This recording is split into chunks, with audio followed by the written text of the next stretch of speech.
Je m'appelle Mamadou Sané. Je suis technicien informatique, je suis marié et j'ai 3 enfants. Comment je suis venu à l'islam? Déjà, je suis né musulman. Et petit à petit, quand j'étais jeune, je dirais que je ne m'intéressais pas trop à la religion.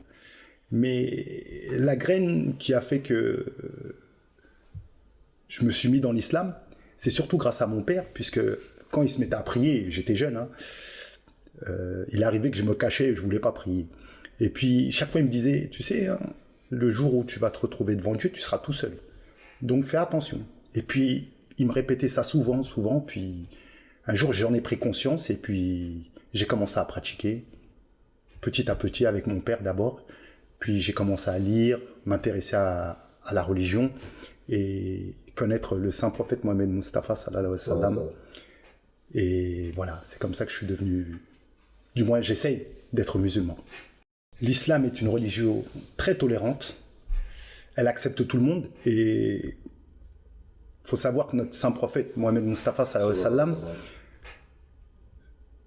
historiquement et même au niveau du monde, c'est le seul prophète qui est venu pour le monde entier.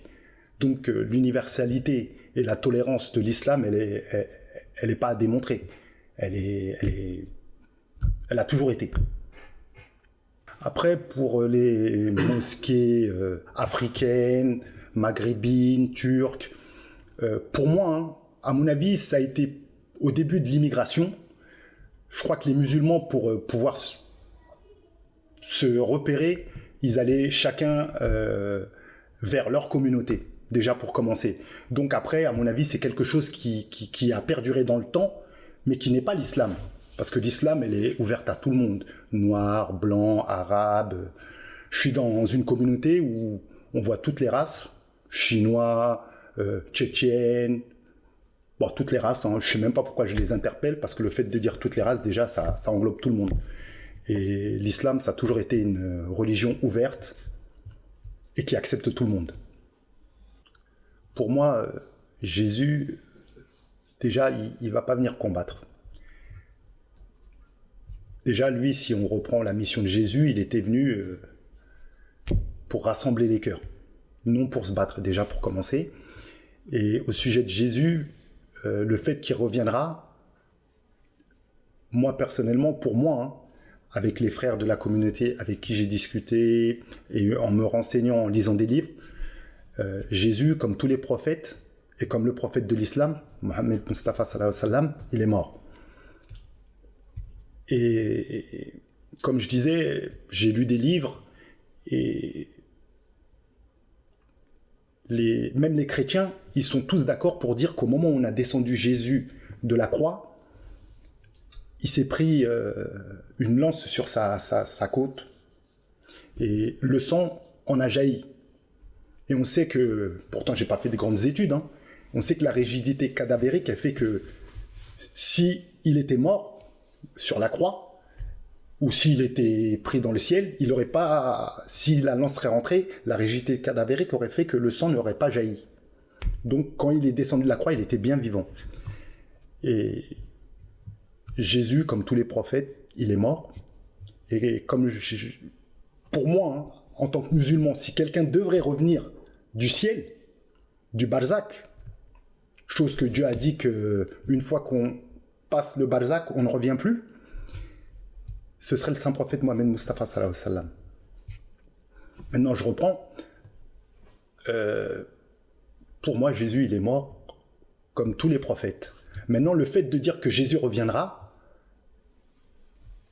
je dirais, ça va être quelqu'un qui a les mêmes aspects que Jésus, mais spirituellement, on pourra dire il sera paré de son manteau, si je puis me permettre, afin de rétablir l'ordre, pas d'une manière guerrière, ou d'une manière comme les musulmans croient, on va se battre, on va tuer tout le monde. Non. Il va rassembler les cœurs.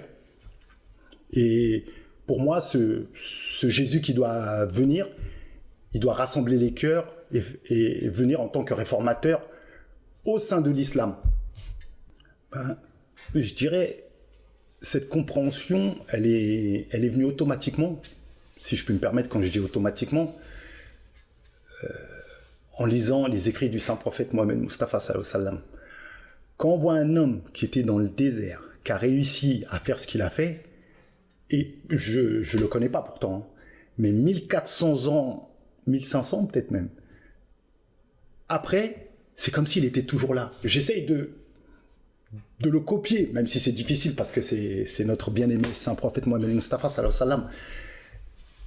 Et cette compréhension et cette tolérance, il l'a eu jusqu'à la fin de sa vie. Il a souffert, mais il a pardonné à tout le monde. Magnifique.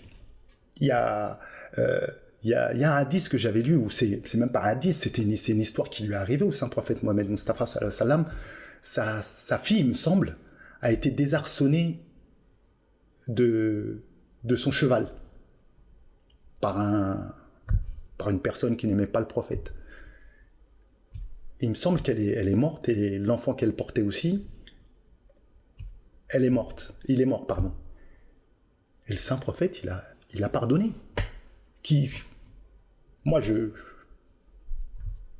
sais pas si j'y arriverai, mais un homme qui pardonne cet acte, comment on peut dire que l'islam n'est pas tolérant?